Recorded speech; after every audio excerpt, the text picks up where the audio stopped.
Good evening, ladies and gentlemen, and welcome inside Lewiston High School for tonight's Senior Showcase. I'm Wes S. And I'm Asher Fife. And we are set to go here for Game 1. Still figuring a few things out here on our end, but we're going to bring you the best quality broadcast you can get here. For free, by the way. For free. It's going to be a good time. It's going to be a little bit laid back as per usual because, man, compared to our last stream against Sandpoint, Game 2 of the district tournament to get into state, that was top-tier intense. This will be the complete opposite of the spectrum, and so we are ready to rock and roll. Yeah, and have a good time. Compared to what happened last game, All-Star game, I should say, to give you a little preview on how laid back this is, I at one point bet $10 for the players to shoot a half-court shot. So we're not doing that this year. Steele said no. Our advisor said no. So no money bribes this game, I guess. So it added a little bit more. It did, and I love that part. But, I mean, guess not. You can't win them all. So we're getting some players announced. I believe they're announcing every single player, not just the starting five. So, yeah, there'll be a three-point contest. I believe at halftime. I'm pretty sure that's at halftime. So games are 4 10-minute quarters, running clock. So should be about the same amount of time as a normal game. So yeah, basically guaranteed to be 40 minutes each game. And then, so yeah, we don't know a lot of details. We streamed Battle for the Bat last night, so coming off of that, and so this is not a last-minute stream. We planned this, but just a quick bounce back from last night. That was a good one. Good change of pace, too, compared to baseball. For sure. So, but we got you all covered right here on the Bengal Network, proudly presented to you by the Diamond Shop.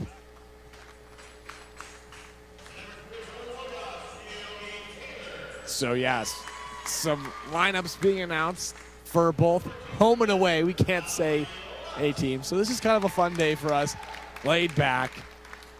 It's a fun day for the players, too, for their last little senior hoorah, I guess you could say. Yeah, no doubt. This is our last hoorah, too. We're both seniors, so in a way it is our senior showcase as well. So I'll still go down saying our last stream was that district game. Yeah. We celebrated like it was our last stream. Absolutely. But this kind of it's our all-star game. You know, it really is.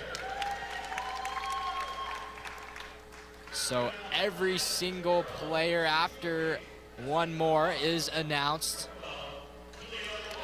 So there we go. Tip-off is underway.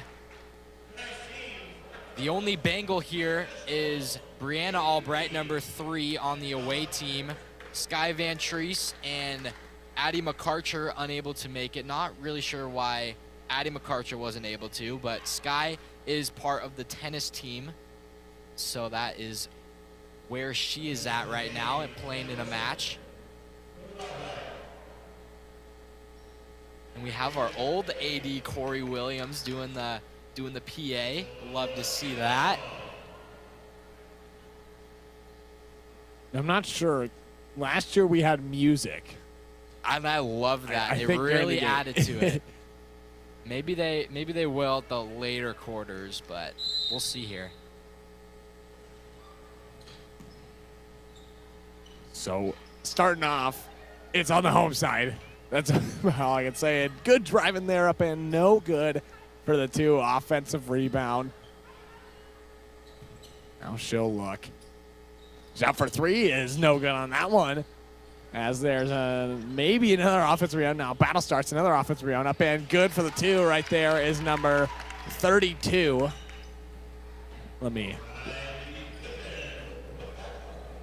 We'll let our good old public address announcer, Corey Williams, take care of the names. Riley Diffin from Orfino with the bucket there. A lot of offensive rebounds on that possession, you know. We mentioned that in the regular season games, but you know, it could be very big here as 3 from Dumbo is no good. No, is that George? Is that George? That's Dumbo. No, it is Dumbo. It is. So the music is on. It's so hard to. It doesn't feel right. It just doesn't. There's Diffin again for the 2. 4-0 for the home. Yeah, she's dominating the paint so far. She's putting her nose down and going to work here in this All-Star game. Look inside there is up and good for the 2. It is number 4.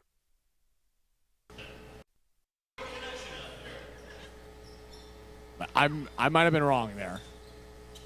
Not sure. I'm pretty sure Williams said Corey Johnson, but that could be wrong. I don't know. I'm not sure. It's so hard to keep track of the players with all the different jerseys, and we don't know who's. Me and Asher have a game to play ourselves here. We're trying to figure out who's who. Yep. The different uniforms, and then obviously the different color away. But we'll try our best here. So that's George. George playing against her own teammate she played with this season. So a thing that they're doing, they're not putting the players on the same team, usually on the same team here in the All-Star game. So they're giving them a chance to play against each other rather than on. I think that's a cool aspect that they do have because, you know, they're using they're all season long, and now they're on the opposite end now playing against each other. It's a good test. A little 1v1 maybe. Absolutely. Get some competitiveness going.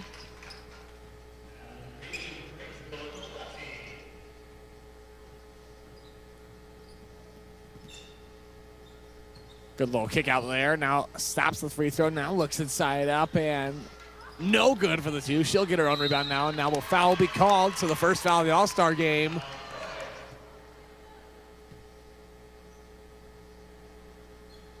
That was a good little cut there and a nice bounce pass into Kimberling from Clearwater Valley. Some nice connection going here. So one thing I'm just wondering how relaxed do the refs take it is a big question of mine. Oh, definitely relax. I mean, if it's an obvious call, they're going to call it, but I think they're just going to let them play. I mean, there's really no sense. If you're going to an All-Star game, you don't want to see free throws being shot, you know? Especially on a running clock, too. Nice little scoop and score there from George. What a move. She's quite the finisher. We saw her in the White Pine tournament, and she's one of those stars, obviously, as you see in this senior showcase. And then Dumbo returning for 2, so 2 Lapway players. I mean, those were 2 good players we saw during the White Pine tournament. They're so fun to watch. Ended up making it to the state tournament. I didn't follow to see how they did, but they were a good squad. Yeah, me and you were more focused on the Lewiston side. We were both down there. Yeah, for the 5A boys state tournament. Watching them go 0-2 was a little bit rough, but man, it was a cool experience going down there watching the good teams. And that was awesome to see. Wesley, you're part of the band. The band sounded great. So many comments of how loud you guys were. It's just awesome to see. And our cheerleaders too, just the support that everyone had. And, you know, back at home, people from the owners from Zanies and KC Burgers, like they had the game on in the restaurant, and just the community that it brought in. It was awesome to see, awesome to hear about. So one interesting thing here is it's almost every substitution they bring every single player off the bench on, and I think they pick 3 that come off. So yeah, and I'm sure it's random. I mean, they're not going to keep a hot player on. I mean, there's no sense of urgency to win or to, you know, no competitiveness really. Just showing off your skills here.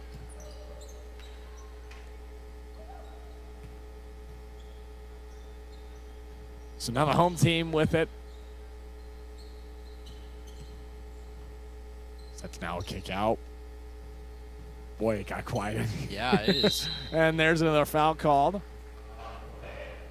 can hear a pen drop in here. There's a pretty good amount of people here for how quiet it is. I mean, my goodness. So, this reminds me, we've said it before, the 8 a.m. Avista Holiday Tournament games. I knew exactly what you're going to say. Yeah. 2 years doing that now. We had our Yep. second. You can hear the bells. Oh, man. Ooh, I definitely, that might have iced the shooter there. It's going to stay the home side.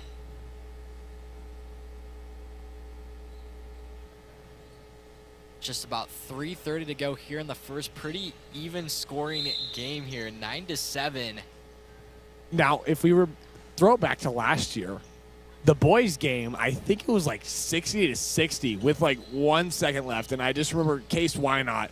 What a if player. I'm trying to remember, he scored the buzzer beater to win the game for an away Yeah. team. I think he was wearing a solid Yeah. color jersey. I do remember that. I'm trying to remember, bring back memories there. We might need to pull up the live stream from last year, but I think you're right there. It was something like that. But yeah, Case Wynot, WSU Cougar, he gets some good minutes, and just crazy to see because we've called his games for 2 years now, and seen him play in a big time college team. It's wild, and as well as Blake Buchanan on Virginia. I mean, these just big time players that we've had the opportunity to announce, and it's cool to see where all these players end up if they, continue basketball, or if they go down a different path, just all the different ways that they have life outside of basketball. It's awesome to see. Battle starts, but now the home team with it now, possibly a fast break here. She'll go up, and now a foul will be called.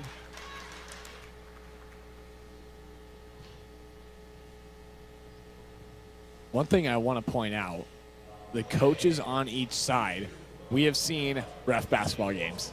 Yeah. So kind of just fun to see how roles reversed here.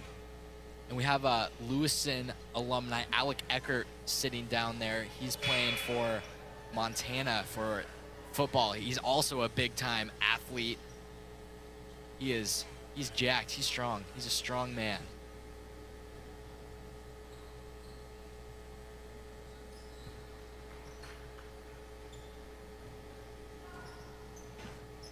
So here we go. Away team looking to chip at that 3-point deficit here. See what they can do there. No good on the two there. Albright is there for Lewiston. We'll see what happens, though. There we go, Albright. That one's no good. Put back, another put back, and that one will fall. So the away team shortening it down to 1. It's a neck-and-neck first quarter. Yeah, as we mentioned before, the last year's boys game was very close. I'm not really sure how the girls game ended out.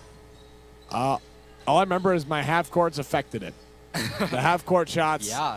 Yeah, they were heaving up half court shots. It felt like the entire second half. The competitive edge on the whole game was just shut down. It was trying to take your money. But Samara Pawlaki, if you're listening.